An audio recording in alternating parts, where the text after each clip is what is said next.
Olá pessoal, nesse vídeo iremos falar sobre as leis da termodinâmica. Quando a gente fala de termodinâmica, a gente vai estudar as relações entre calor e trabalho.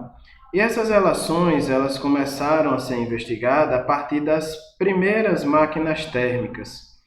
E fazendo uma análise da evolução dessas máquinas, a gente lembra que as primeiras máquinas, construídas pelo homem, não dispensavam seu próprio esforço ou o esforço animal. Eram máquinas simples que facilitavam e muito a realização de um trabalho essencialmente para sobrevivência e irrigação, como a gente observa nessa foto, onde a tração animal é utilizada para preparar o solo, para plantação. A mais antiga delas foi inventada no Egito, provavelmente 1.700 anos antes de Cristo, conhecida no Brasil como cegonha. Era uma espécie de alavanca com uma vara comprida numa extremidade, onde se pendurava um balde, na outra extremidade um contrapeso reduz o esforço do agricultor, tanto quando baixa o balde para recolher a água do rio, como quando eleva e gira a alavanca sobre o apoio para despejar água nos canais de irrigação. Por volta dos anos 700 a.C. ou 600 a.C., os egípcios já haviam criado uma roda para elevar a água com energia da própria água.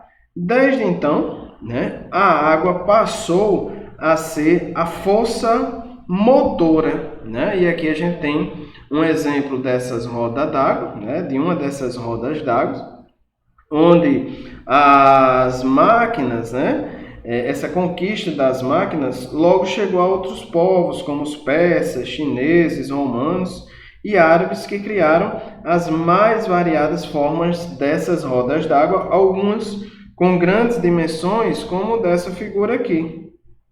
Apesar do extraordinário desenvolvimento dessas máquinas hidráulicas, elas sempre tiveram uma limitação intransponível, não só da necessidade de existência da fonte de água, mas também da necessidade de construir próximo a essas fontes e depender da quantidade e intensidade da correnteza ou do seu fluxo. Foi só a partir do século XVII de nossa era, com a compreensão dos fenômenos como pressão atmosférica e comportamento térmico dos gases, que o homem foi capaz de desenvolver uma tecnologia e logo depois uma ciência que lhe permitiu controlar o processo de transformação da energia em trabalho, de ter controle efetivo de todo o processo produtivo, da obtenção da energia à realização do trabalho e de intervir nesse processo. Fazendo uma breve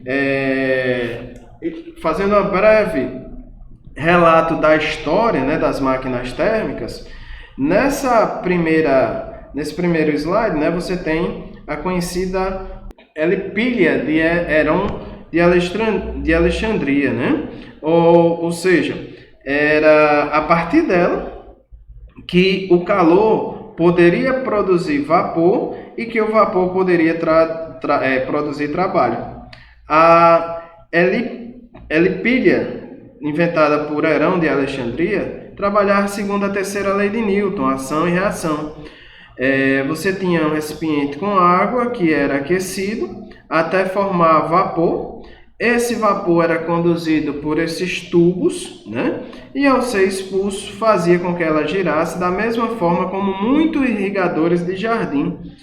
Essa imagem, essa simulação, mostra o invento, de Herón, na qual a gente tem a heliopília, utilizada aí no início aí por Herón para irrigar jardins. Depois,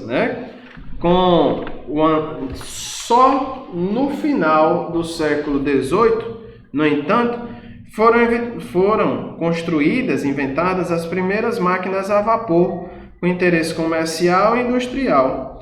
primeira delas, que se tem relato, é a criada por Thomas Savery, né? Engenheiro militar inglês, destinado a retirar água dos poços das minas de carvão. Ela funcionava mais ou menos da seguinte forma. Vamos supor que o vapor produzido nesta caldeira aqui esteja contido no cilindro, né? E aí a gente fecha essa válvula A e a válvula B e abrem a válvula C e a válvula D. A água vinda pelo cano de irrigação, o cano ligado à válvula C, banha externamente o cilindro resfriando aqui em cima, né? O vapor esfria e se condensa. A pressão interna do cilindro diminui e a pressão atmosfera faz com que a água do poço, né, aqui embaixo, ela suba para esse cilindro, já que a pressão interna aqui diminuiu e a pressão atmosférica vai empurrar esse líquido aqui para dentro, certo? Passando pela válvula D que está aberta.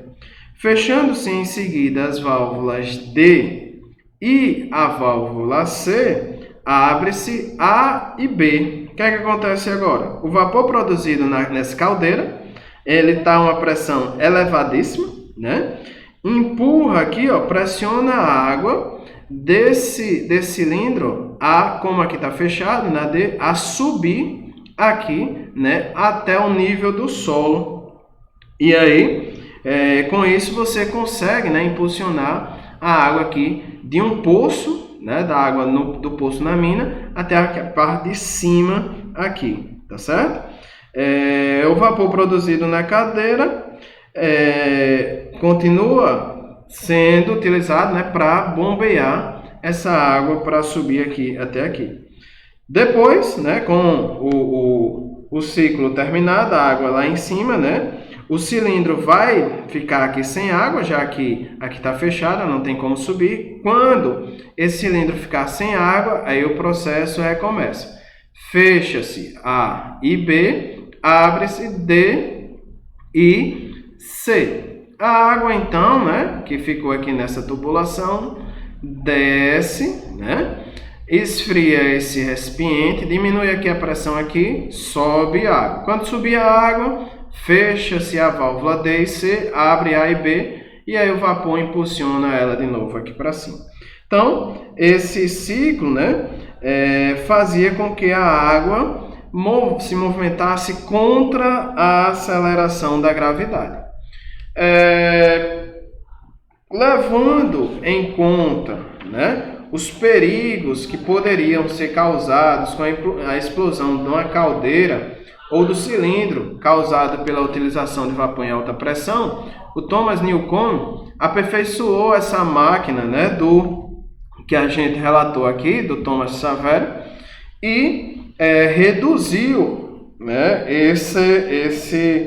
esses riscos com a questão de explosões devido à pressão interna da caldeira, certo?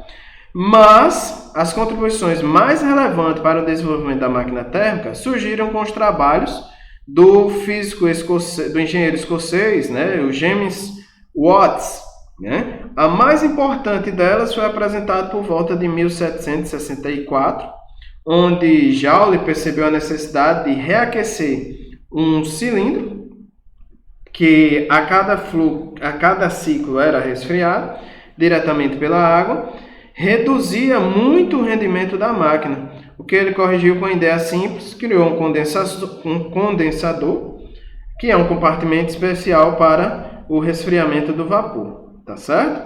Bom, e aí a termodinâmica, né, após essa ideia, né, de algumas máquinas que foram se aperfeiçoando, chega o estudo, né, dessa relação entre calor e trabalho com a termodinâmica, que é origem e resultado dessa revolução, né, que ocorreu e que mudou radicalmente a história humana, né? Que revolução é essa? A conhecida Revolução industrial, com a invenção da máquina a vapor, né, que transformou radicalmente toda a economia europeia, impulsionando a produção de alimentos e outros bens, né? Com a industrialização, teve início o capitalismo industrial, estabeleceram novas relações em trabalho na sociedade.